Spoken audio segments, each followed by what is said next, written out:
നിത്യവാസമെന്നും ഈശനോടൊത്ത് നീതി സൂര്യശോഭ. പ്രഭാത വിചാരത്തിന്റെ ഏറ്റവും പുതിയ എപ്പിസോഡിലേക്ക് എല്ലാ പ്രിയപ്പെട്ടവർക്കും ഹൃദ്യമായ സ്വാഗതം. ഒരിക്കൽ പേരുകേട്ട ഒരു വലിയ ആശുപത്രിയുടെ രോഗികൾ കിടക്കുന്ന വാർഡിൽ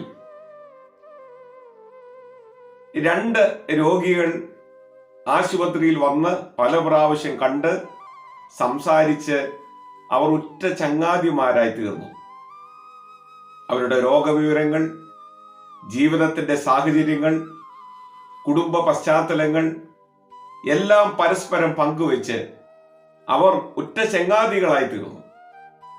സന്ദർശകർക്ക് വളരെയേറെ പരിമിതിയുള്ള ഈ ആശുപത്രിയിൽ കാര്യമായി മറ്റാളുകൾ ആരും കടന്നു വരാറില്ല എന്നുള്ളത് ഒരു യാഥാർത്ഥ്യമാണ്. എന്നാൽ സന്ദർശകർ ഇല്ലാത്തതിന്റെ വേദന ഒരിക്കലും അവരെ അലട്ടിയില്ല. കാരണം ഈ 2 പേരും ഒത്തിരി ഹൃദയം കൊണ്ട് അടുത്തിരിക്കുകയാണ്. 2 രോഗികളിൽ ഒരാൾ തങ്ങൾ കിടക്കുന്ന വാർഡിന്റെ ജനാലയോട് ചേർന്നാണ് കിടക്കുന്നത്. തൊട്ടടുത്തായിട്ട് മറ്റേ രോഗിയും കിടക്കുന്നു. അവർ പരസ്പരം സംസാരിക്കും, ദുഃഖങ്ങൾ പങ്കുവയ്ക്കും. ഓരോ ദിവസം മുന്നോട്ട് പോകും തോറും മരണത്തെക്കുറിച്ചുള്ള ആകുലതകൾ 2 പേരെയും അലട്ടാൻ തുടങ്ങി. ഇനി ഏതാനും മണിക്കൂറുകളോ ദിവസങ്ങളോ തങ്ങൾ ഈ ഭൂമിയിൽ ഉള്ളൂ എന്ന് അവർ തിരിച്ചറിയുകയാണ്. മനസ്സിലേറെ വിഷമതകളുണ്ട്, ധർമ്മസങ്കടങ്ങളുണ്ട്, ഏറെ ആകുലതകളുണ്ട്. തങ്ങളെ പ്രതി വേദനിക്കുന്നവരെ കുറിച്ച് ഒത്തിരി അവർ അസ്വസ്ഥമാകുന്നുണ്ട്. ജനാലയുടെ അടുക്കൽ കിടക്കുന്ന രോഗി ഈ വേദനകളെല്ലാം മനസ്സിലാക്കുകയും തന്നേക്കാൾ കൂടുതലായി ആകുലപ്പെടുന്ന തൻ്റെ അടുത്ത് കിടക്കുന്ന ഈ രോഗിയുടെ മാനസിക സ്ഥിതി മനസ്സിലാക്കിയിട്ട് അദ്ദേഹം ഒരു പുതിയ ക്രമീകരണത്തിലേക്ക് കടന്നു വരികയാണ്. അദ്ദേഹം പറഞ്ഞു, നോക്കൂ, ഈ പുറത്ത് ലോകം എത്ര മനോഹരമാണ്, നമ്മുടെ ചുറ്റുപാടുകൾ എത്ര സുന്ദരമാണ്. ഞാൻ ഈ ജനാലയിലൂടെ പുറത്തേക്ക് നോക്കുമ്പോ എത്ര മനോഹരമായ കാഴ്ചകളാണ്. മനോഹരമായ പൂന്തോട്ടങ്ങൾ, പാർക്കുകൾ, സ്നേഹപൂർവ്വം മനുഷ്യർ ഒരുമിച്ച് ചേർന്നിരുന്ന് വട്ടം കൂടിയിരുന്ന് വർത്തമാനം പറയുന്ന രംഗങ്ങൾ, ഇതെല്ലാം എൻ്റെ കാഴ്ചയിലുണ്ട്. അങ്ങനെ ഓരോ ദിവസവും അദ്ദേഹം ഏറ്റവും മനോഹരമായ കാഴ്ചകളെ കുറിച്ച് തൻ്റെ അടുത്ത് കിടക്കുന്ന രോഗിയോട് പറയാൻ തുടങ്ങി. അദ്ദേഹത്തിന്റെ മനസ്സിൽ ആദ്യം സന്തോഷവും ഏറെ ആഹ്ലാദവും കടന്നു വരാൻ തുടങ്ങി. മനസ്സിന്റെ മ്ലാനത മാറി വരാൻ തുടങ്ങി. രോഗത്തിൽ നിന്ന് ആശ്വാസം കിട്ടാൻ തുടങ്ങി. ഓരോ ദിവസം ചെല്ലും തോറും ഏറ്റവും സുന്ദരമായ കാഴ്ചകളെ കുറിച്ചാണ് ഈ ജനാലയുടെ അടുത്ത് കിടക്കുന്ന രോഗി സംസാരിക്കുന്നത്. പക്ഷികൾ പാടുന്നത്, അങ്ങനെ ഏറ്റവും മനോഹരമായ കാഴ്ചകളെ കുറിച്ച് ഓരോ ദിവസവും അദ്ദേഹം പറയാൻ തുടങ്ങി. ക്രമേണ ഇത് കേൾക്കുന്നയാൾക്ക് മനസ്സിൽ ഒരു ആഗ്രഹമുണ്ടായി. ഇതൊക്കെ കാണാനുള്ള ഭാഗ്യം ജനാലയോട് ചേർന്ന് കിടക്കുന്ന രോഗിക്കാണല്ലോ. ആ ഭാഗ്യം എനിക്കില്ലാതെ പോയി. ക്രമേണ അവനിൽ ചെറിയ അസൂയയും പകയും രൂപം കൊള്ളാനായിട്ട് തുടങ്ങി. ഒരു ദിവസം രാത്രിയിൽ രോഗത്തിന്റെ മൂർധന്യാവസ്ഥയിൽ ശ്വാസം കിട്ടാതെ ഈ ജനാലയുടെ അടുത്ത് കിടക്കുന്ന രോഗി പിടഞ്ഞ് മരണത്തെ മുഖാമുഖം കാണുകയാണ്.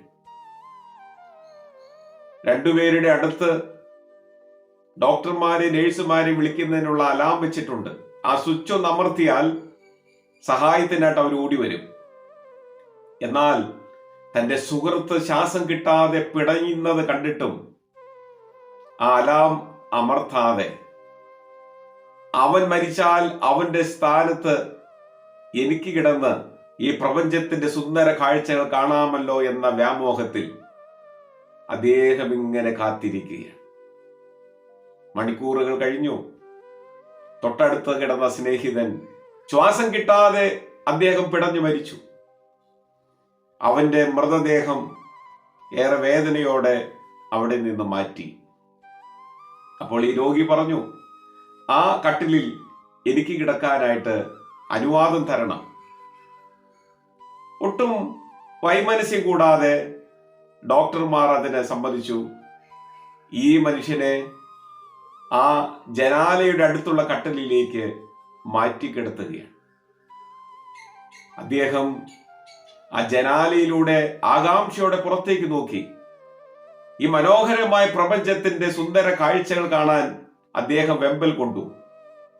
ആ ഗ്ലാസ് ഡോർ തുറന്ന് പുറത്തേക്ക് നോക്കുമ്പോ അവിടെ ഒരു വലിയ മതിൽ മാത്രമേ കാണുന്നുള്ളൂ.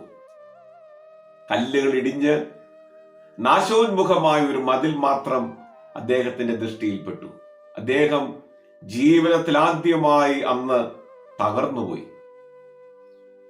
പുറത്തെ ഇത്ര നിരാശ നിറഞ്ഞ ഈ കാഴ്ചയിൽ നിന്ന് തന്റെ ഭാവനയിൽ മെനഞ്ഞ് അതിനെ സുന്ദരമായ കാഴ്ചകളായി സങ്കല്പങ്ങളായി എന്റെ മനസ്സിലേക്ക് തന്ന എന്റെ സുഹൃത്ത് അവനെ എന്നെ എത്രമാത്രം സ്നേഹിച്ചിരുന്നു എന്ന് അദ്ദേഹം തിരിച്ചറിയുകയാണ്.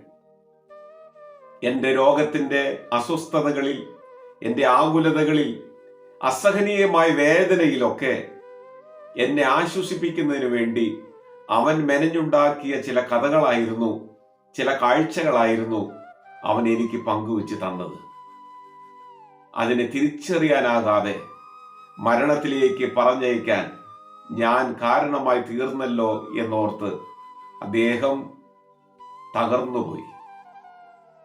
സ്നേഹമുള്ളവരെ, മറ്റൊരുത്തന്റെ വേദന തിരിച്ചറിയാൻ നമുക്ക് സാധിക്കുന്നതാണ് ജീവിതത്തിലെ ഏറ്റവും ധന്യമായ മുഹൂർത്തം. മറ്റൊരുവനെ ഹൃദയത്തോട് ചേർത്ത് പിടിക്കാനാവുമ്പോഴാണ് നമ്മുടെ ജീവിതത്തിൽ സന്തോഷവും ആഹ്ലാദവും സംതൃപ്തിയും നമുക്ക് അനുഭവിക്കാനായിട്ട് സാധിക്കുക.